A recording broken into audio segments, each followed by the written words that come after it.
Hello guys, magluluto tayo ng sukimono chicken, konnyaku, carrots, and imo. Magpainit tayo sa fry pan ng mantika. Lagay natin yung chicken. Put in chicken in the fry pan. Lagyan natin na small amount of salt.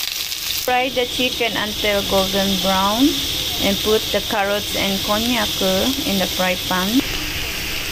Saute lang po. Pagkatapos ng saute, ilagay natin yung mga sauce. And lagay natin yung gabi, imo.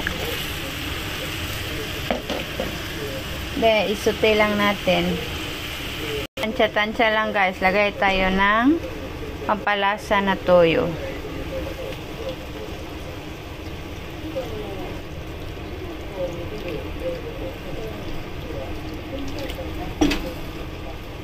Konting soy sauce. Konti lang po.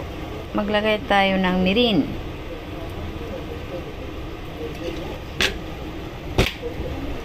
And then, maglagay tayo ng water. Ni half cups. Hanggang mag-produce yung sauce niya. Palambutin lang natin, tsaka mag-produce yung sauce. Maglagay tayo ng sugar. 1, 2, 3,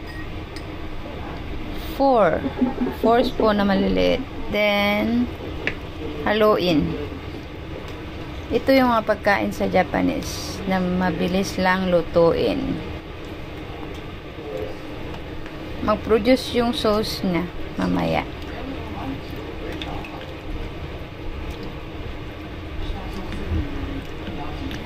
And guys,